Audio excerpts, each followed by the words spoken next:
الحمد لله رب العالمين والصلاة والسلام على رسوله الكريم اما بعد۔ اللہ تبارک و تعالیٰ پر حمد و ثنا اور اس کے نبی کریم صلی اللہ علیہ وسلم پر بے شمار بے حد بے عدد درود و سلام کے بعد، محترم ناظرین کرام، قصص القرآن کے اس سلسلے وار پروگرام میں ہم آپ کی خدمت میں حاضر ہیں۔ السلام علیکم ورحمۃ اللہ وبرکاتہ۔ ناظرین کرام، آج کی اس نشست میں غزوہ احد ہی سے متعلق ہماری گفتگو جاری رہے گی۔ بات پہنچی تھی گزشتہ نشست میں کہ رسول اللہ صلی اللہ علیہ وسلم نے میدان احد پہنچ کر صحابہ کرام کو تقسیم کیا مورچوں پر، اور اسی طرح ان میں سے ایک گروہ جو آپ صلی اللہ علیہ وسلم نے مخصوص کام ان کے سپرد کیا، وہ گروہ جو 50 افراد پر مشتمل اور عبداللہ ابن جبیر رضی اللہ عنہ کی قیادت تھی، ان کو آپ صلی اللہ علیہ وسلم نے احد پہاڑی کے سامنے ایک چھوٹی پہاڑی، اس پر آپ صلی اللہ علیہ وسلم نے کیا ہے متعین کیا، اور ان سبوں کے ہاتھ میں تیر۔ مقصد یہ تھا کہ اس پر پہاڑی پر رہ کر کفار مشرکین پر کیا ہے تیر برسائیں۔ ہو سکتا ہے پہاڑی کے پیچھے سے کوئی حملہ کرنا چاہے ہم پر، آپ صلی اللہ علیہ وسلم پہاڑی کی اس طرف ہیں، پیچھے کی طرف سے بھی کوئی حملہ کر سکتا ہے، تو پیچھے کی طرف حملہ کرنے سے کا ارادہ اگر کوئی کرے تو تم اوپر رہو گے پہاڑی کے اوپر، تو تمہیں آگے پیچھے ہر جگہ کا منظر نظر آئے گا۔ اگر خدا نخواستہ کسی نے پیچھے کی طرف سے ہم پر حملہ کرنا چاہا تو تم ان پر کیا ہے تین برسا کر انہیں کیا ہے پیچھے ہٹانا، یہ تمہاری ذمہ داری ہے۔ ہم احد پہاڑی کے نیچے ہیں، میدان میں ہیں، اور یہ پہاڑی جس پر جو تم متعین ہو، یہ پہاڑی ہمارے پیٹھ کے پیچھے ہے اور ہمارا چہرہ سامنے کی طرف ہے کفار سے لڑنے کے لیے۔ اب ہمیں یہ نہیں معلوم کہ پہاڑی کے پیچھے کیا ہوگا، ہو سکتا ہے جو پہاڑی ہمارے پیٹھ کے پیچھے ہے، جس پر تم 50 لوگوں کو متعین کیا جا رہا ہے، ہو سکتا ہے اسی پہاڑی کے پیچھے سے کوئی آ کر ہم پر حملہ کر دے، تو اسی لیے تمہیں کیا ہے اس پر متعین کیا جا رہا ہے۔ اگر تم کسی کو دیکھو پیچھے سے ہم پر حملہ کرنا چاہ رہا ہے تو تم اس پر کیا ہے تیر برسا کر اسے کیا ہے پیچھے ہٹا دو، یہ مقصد تھا۔ اور آپ صلی اللہ علیہ وسلم نے ایک تاکیدی وصیت کی کہ جب تک میری طرف سے کھلی اجازت نہ ہو تم لوگ اپنی جگہوں کو نہ چھوڑنا، تمہیں متعین کیا جا رہا ہے اس پہاڑی پر تم 50 افراد کو، جب تک میری طرف سے کھلی اجازت نہ ہو میری زبان سے، اس وقت تک کیا ہے تم اپنی جگہوں کو نہ چھوڑنا۔ سبوں نے اس وصیت کو اور اس بات کو کیا ہے سن لیا، بلکہ آپ صلی اللہ علیہ وسلم نے اتنا بھی کہا کہ اگر جنگ ختم ہو جائے، مال غنیمت سامنے پڑا رہے، اس کے باوجود تم اپنی جگہ کو نہ چھوڑنا۔ مجھے چاروں طرف سے کفار مشرکین گھیر لیں میدان میں، تمہیں نظر آئے، تب بھی کیا ہے تم اپنی جگہ کو نہ چھوڑنا، تم اپنی ہی جگہ پر قائم رہنا۔ اگر پیچھے سے کوئی آئے تو تم اس پر کیا ہے حملہ کرنا، یہ تمہارا کام ہے۔ جب تک میں اجازت نہ دوں تو تم لوگ اپنی جگہ کو نہ چھوڑنا۔ المہم رسول اللہ صلی اللہ علیہ وسلم نے تاکیدی طور پر جو ہے انہیں بتا دیا۔ جنگ شروع ہوئی اور مسلمانوں نے خوب جم کر لڑا، اور یہ جم کر کیوں لڑا؟ کیونکہ رسول اللہ صلی اللہ علیہ وسلم نے جنگ شروع ہونے سے پہلے صحابہ کرام کے اندر جذبہ پیدا کیا۔ آپ صلی اللہ علیہ وسلم نے جب اپنی فوج کی ترتیب کر دی، لشکر کی، لوگوں کو ان کے مورچوں پر متعین کر دیا، تو آپ صلی اللہ علیہ وسلم جا کر کے ہر ایک کو کی ہمت افزائی اور ہر ایک کے حوصلے کو کیا ہے آپ بلند کرنا چاہ رہے تھے۔ اسی اثناء میں ایک صحابی رسول جن کا نام ابو دجانہ سماک ابن خرشہ ہے، آپ صلی اللہ علیہ وسلم نے کہا کہ یہ میری تلوار ہے، کون اس تلوار کو اس کے حق کے ساتھ پکڑے گا؟ یہ تلوار ہے اور اس کا ایک حق ہے، کون اس تلوار کو مجھ سے لے گا اور اس کے حق کو ادا کرے گا؟ ابو دجانہ کھڑا ہوا اور کہنے لگا یا رسول اللہ، ابو دجانہ کھڑے ہوئے اور کہنے لگے یا رسول اللہ وما حقہ، آپ کی اس تلوار کو اگر میں لیتا ہوں تو ذرا یہ بتائیے اس کا حق کیا ہے، کون سا حق ادا کرنا ہوگا؟ آپ صلی اللہ علیہ وسلم نے کہا ان تضرب به العدو حتى ينحني، اس تلوار کا حق یہ ہے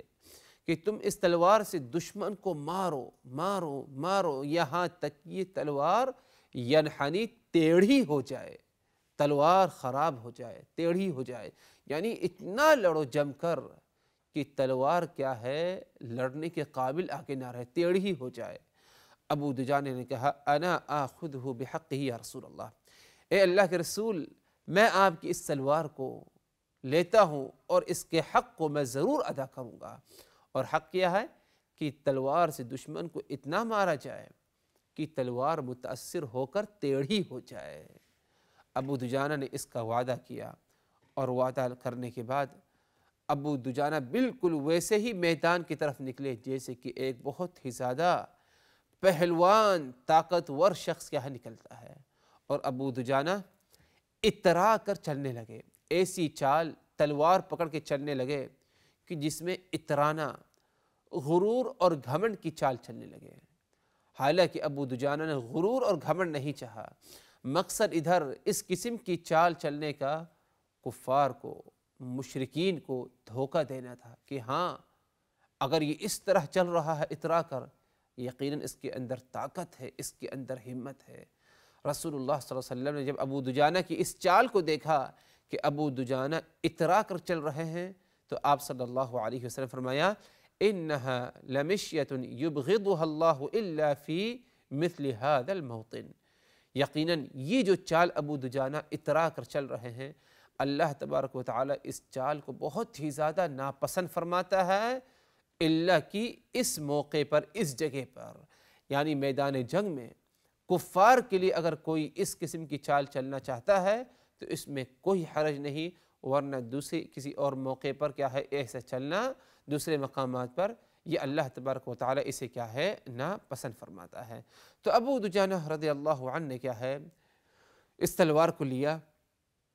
اور اس تلوار کو جو ہے لینے کے بعد کیا ہے ابو دجانہ نے کیا ہے لڑا، یہاں تک کہ انہیں کیا ہے شہادت بھی نصیب ہوئی۔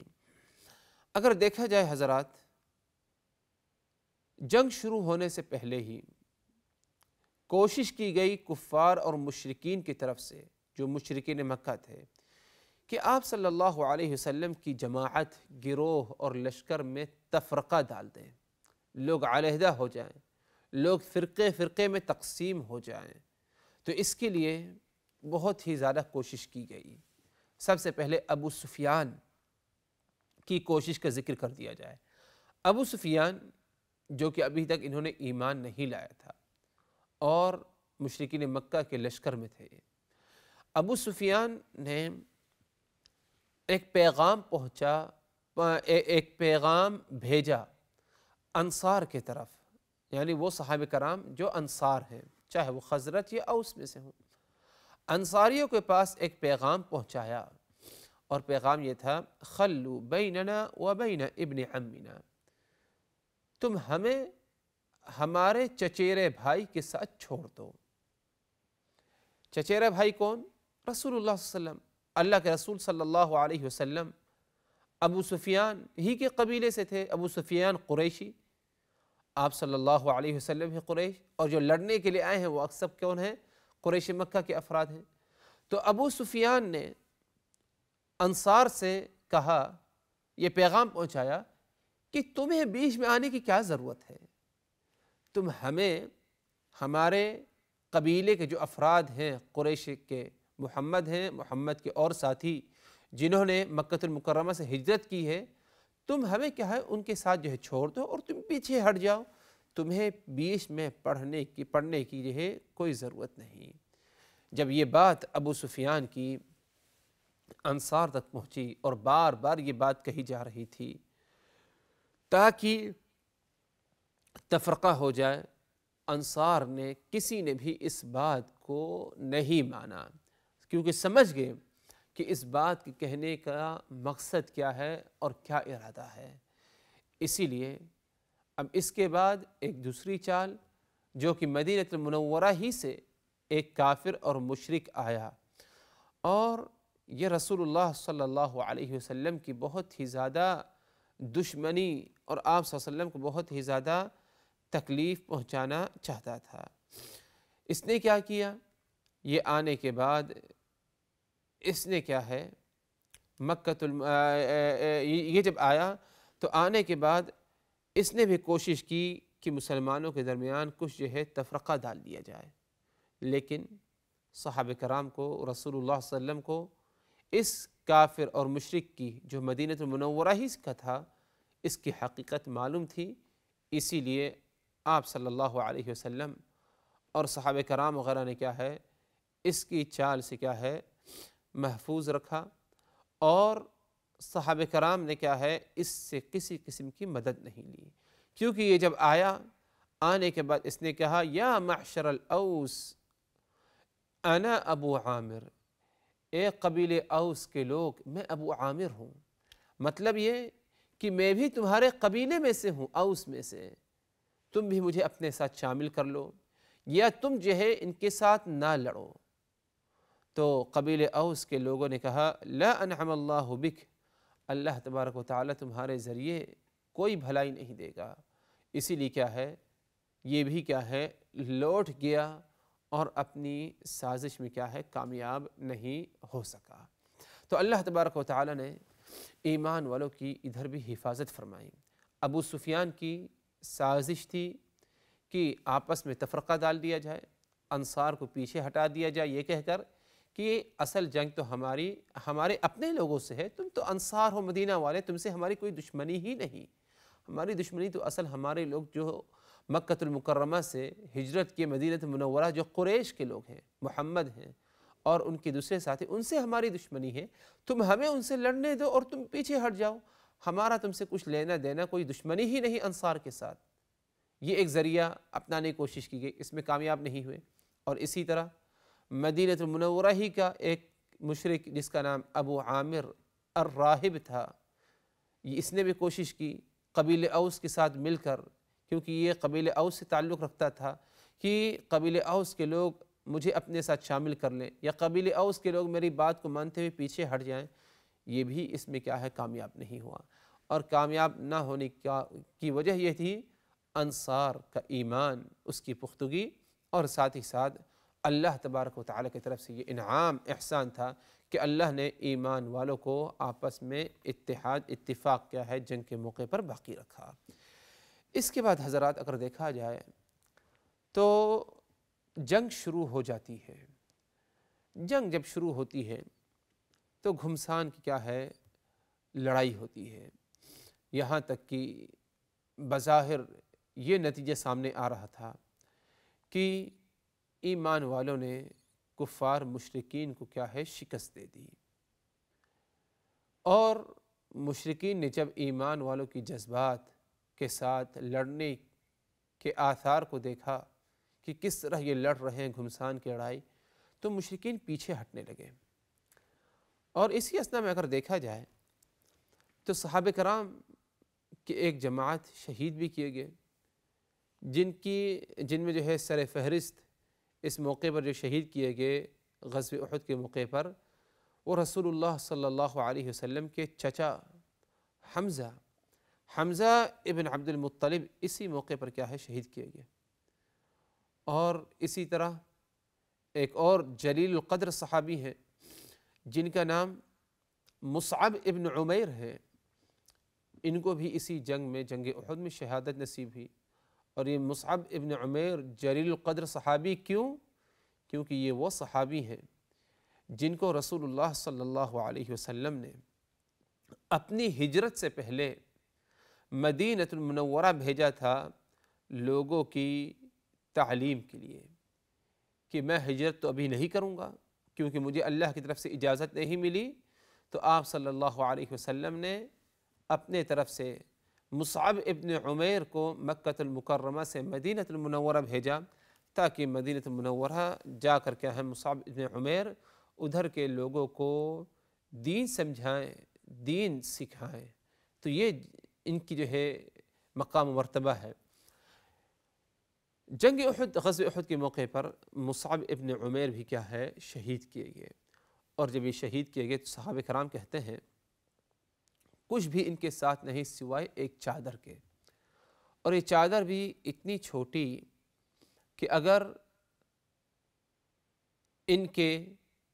پاؤں کو ڈھانکنا چاہتے اس چادر سے شہادت کے بعد تو سر کھل جاتا، اور اگر سر کو ڈھانکنا چاہتے تو پاؤں کھل جاتے۔ یعنی تدفین کے موقع پر جب ان کو دفن کرنے کا موقع آیا تو اس موقع پر چادر اوپر سے ڈالنا چاہے تو اتنی چھوٹی چادر کہ اگر سر کو ڈھانکتے تو پاؤں کھل جاتا، اور اگر پاؤں کو ڈھانکتے تو سر کھل جاتا۔ تو رسول اللہ صلی اللہ علیہ وسلم نے فرمایا کہ تم ان کا جو ہے سر ڈھانک دو، اور جہاں تک پاؤں کا معاملہ ہے اس پر جو ہے دوسری چیز ڈال کر پاؤں کو ڈھانک دیا جائے، اور اس طرح ان کو کیا ہے، دفن کر دیا جائے۔ اور بھی دوسرے صحابہ کرام ہیں جن کو اس موقع پر کیا ہے، شہادت نصیب ہوئی، لیکن اہم دو یہ صحابہ کرام حمزہ ابن عبد المطلب جو رسول اللہ صلی اللہ علیہ وسلم کے چچا، اور اسی طرح حضرت مصعب ابن عمیر، یہ مصعب ابن عمیر ان کو بھی شہادت نصیب ہوئی غزوہ احد کے موقع پر، اور یہ وہ صحابی ہیں جلیل القدر صحابی جن کو رسول اللہ صلی اللہ علیہ وسلم نے اپنی ہجرت سے پہلے مدینہ المنورہ بھیجا تھا تاکہ مدینہ والوں کو دین کی تعلیم، مسئلے مسائل کیا ہے، سکھا دیں۔ حضرات، رسول اللہ صلی اللہ علیہ وسلم نے پہاڑی کے اوپر جو 50 افراد متعین کیے تھے عبداللہ ابن جبیر کی نگرانی میں، ان میں سے اکثروں نے کیا ہے، بغیر رسول اللہ صلی اللہ علیہ وسلم کی اجازت کی کیا ہے، اپنی اپنی جگہوں کو چھوڑ دیا اور میدان میں نیچے اتر آئے۔ میدان میں اس لیے نیچے اتر آئے کیونکہ بظاہر ان کو نظر آیا کہ جنگ ختم ہو چکی ہے، مال غنیمت موجود ہے، مال غنیمت حاصل کرنے کے لیے، سمیٹنے کے لیے، اور یہ ایک بہت ہی مخالفت تھی، ایک قسم کی مخالفت تھی رسول اللہ صلی اللہ علیہ وسلم کی، اور اس مخالفت کے بنا پر مسلمانوں کو بہت ہی زیادہ نقصان پہنچا۔ وہ کیا نقصان تھا اور کیا معاملہ پیش آیا اس مخالفت کے بعد، انشاءاللہ اس کی وضاحت اگلی نشست، اگلی ملاقات میں آپ حضرات کی خدمت میں رکھی جائے گی۔ آج ہم اسی پر اکتفا کرتے ہیں، اللہ تعالیٰ سے دعا کرتے ہوئے رخصت ہوتے ہیں کہ الہ عالمین ہم نے جو کچھ کہا سنا،